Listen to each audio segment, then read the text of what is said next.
Hai. Assalamualaikum warahmatullahi wabarakatuh. Perkenalkan, saya Agnes Prabowati Aisyah dengan NIM 2250801071111036. Saya berabsen 23. Saya juga berasal dari kelas M04 dari mata kuliah pengantar bioteknologi. Oke, di sini saya akan menjelaskan sedikit apa sih DNA dan RNA itu. Bisa dilihat di video selanjutnya. Bye. Masuk ke DNA atau singkatan dari deoksiribonucleic acid, merupakan polimer asam nukleat yang tersusun secara sistematis dan merupakan pembawa informasi genetik yang diturunkan kepada keturunannya.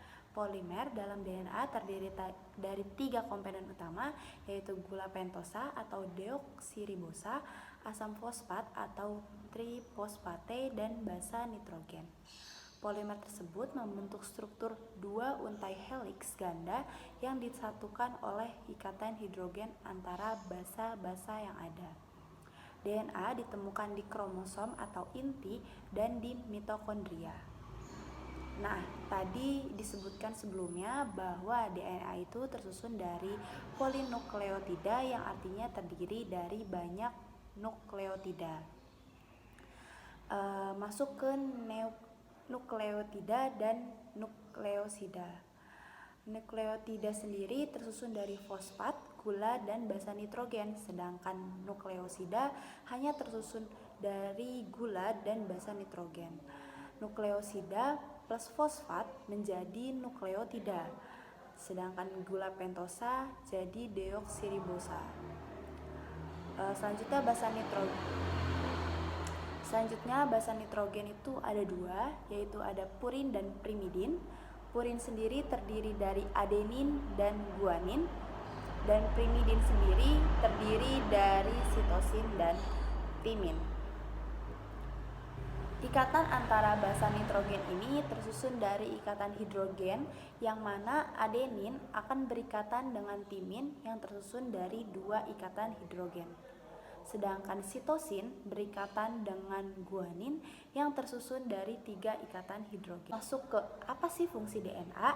DNA sendiri yang pertama itu membawa materi genetik dari generasi ke generasi berikutnya. Yang kedua, mengatur aktivitas sel. Yang ketiga, melakukan sintesis protein karena DNA sendiri sebagai arsitek yang membentuk RNA. Yang terakhir, dapat mensintesis senyawa lain.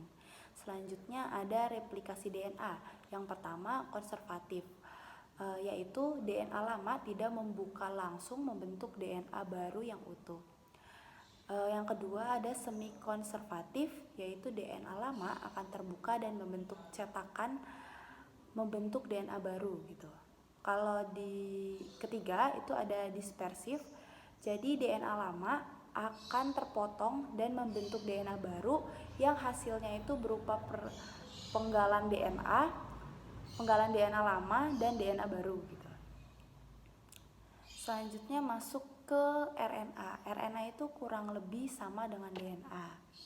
Yang pertama, strukturnya berupa rantai tunggal yang pendek dan tidak berpilin. Yang kedua, gulanya berupa ribosa, dan basa nitrogen tersusun atas purin dan primidin. Purin sendiri tersusun atas adenin dan guanin, sedangkan primidin tersusun atas sitosin dan urasin. Selanjutnya di RNA sendiri terdapat di sitoplasma, nukleus, dan ribosom. Dan RNA sendiri berperan sebagai pelaksana dalam sintesis karbon protein, dan RNA sendiri juga memiliki kadar akun berubah menurut kecepatan sintesis protein. Selanjutnya terdapat 3 macam RNA. Yang pertama RNA duta atau mRNA atau RNAD. RNA duta sendiri merupakan pola cetakan untuk membentuk polipeptida. Terdapat kode genetik yang merupakan urutan basa nitrogen atau kodon. Fungsi dari RNA duta sendiri menyampaikan informasi genetik berupa kodon ke ribosom. Yang kedua ada RNA transfer, memiliki fungsi yaitu mengikat dan mengangkut asam amino yang sesuai kodon yang berada di mRNA sesuai kodon. Asam amino akan diangkut kemudian diikat oleh tRNA, kemudian dibawa ke ribosom dan menerjemahkannya menjadi asam amino yang sesuai, yang kemudian menjadi protein. Dan yang terakhir ada RNA ribosom atau rRNA. RNA ribosom sendiri dicetak oleh DNA di dalam inti bersama protein lain membentuk ribosom yang kemudian terjadi sintesis protein di dalamnya. RNA ribosom sendiri menyusun asam amino menjadi protein. Selanjutnya ada beberapa perbedaan fungsi dari DNA dan RNA, bisa dilihat di sebelah sini. Jadi intinya perbedaan fungsi dari DNA dan RNA sendiri itu terlihat dari DNA. DNA sendiri itu berhubungan erat dengan penurunan sifat dan sintesis protein, sedangkan RNA itu berhubungan erat dengan sintesis proteinnya saja. Selanjutnya dalam RNA itu memiliki dua tahapan. Yang pertama ada tahap transkripsi. Di tahap transkripsi sendiri terdapat 3 macam. Yang pertama, inisiasi, merupakan tahap RNA polimerase, yaitu polimerase sendiri terikat pada untar DNA promoton atau untayan awal setelah terikat. Jadi RNA polimerase ini memisahkan untayan ganda DNA dan menyediakan cetakan rantai tunggal yang siap untuk ditranskripsi. Selanjutnya ada elongasi. Pada tahap ini untayan DNA cetakan akan digunakan oleh enzim RNA polimerase membentuk RNA, kemudian keluar dari nukleotida mRNA akan membawa informasi yang sama dari DNA kodon. Yang ketiga ada terminasi. Pada tahap ini memberikan sinyal bahwa protein transkripsi telah selesai. Kemudian RNA polimerase akan melepas hasil transkripsi RNA yaitu mRNA keluar nukleus menuju sitoplasma. Yang kedua ada tahapan translasi. Di tahapan translasi ini sama seperti transkripsi tadi, itu terdapat 3 tahapan. Juga yang pertama ada inislasi, yaitu terjadinya ikatan antar mRNA dan mRNA, tRNA dan ribosom. tRNA membawa asam amino, sedangkan kodon mRNA akan berikatan dengan antikodon tRNA.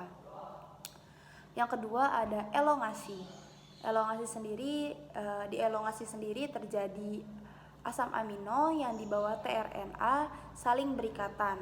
Kemudian tRNA akan meninggalkan ribosom melalui proses ini akan berlangsung hingga terbentuk rantai polinukleotida. Yang terakhir ada terminasi. Terminasi sendiri menandakan bahwa proses translasi telah berakhir. Ketika mRNA mencapai kodon stop mRNA tidak berikatan dengan tRNA, namun berikatan dengan protein khusus, yaitu faktor pelepas yang berfungsi menghentikan proses translasi dan menghidrolisis ikatan asam amino yang terakhir. Selanjutnya saya akan menambahkan sedikit study case terkait DNA dan RNA di bidang perikanan sendiri. Di zaman sekarang banyak sekali penelitian yang sudah melibatkan perikanan di dalamnya, seperti farmasi, kedokteran, dan bidang kesehatan lainnya. Mereka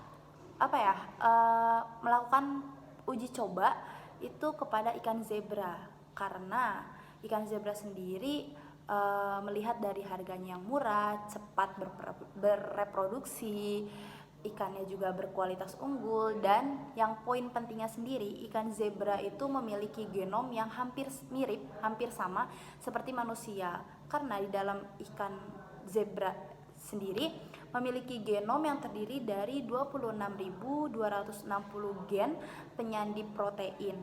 Sedangkan di ikan-ikan lain, contohnya ikan nila, itu tidak memiliki genom yang mirip dengan genom manusia. Kenapa sih harus memilih ikan zebra? Karena mungkin dari tikus atau bahan-bahan uji coba lainnya itu tergolong mahal juga.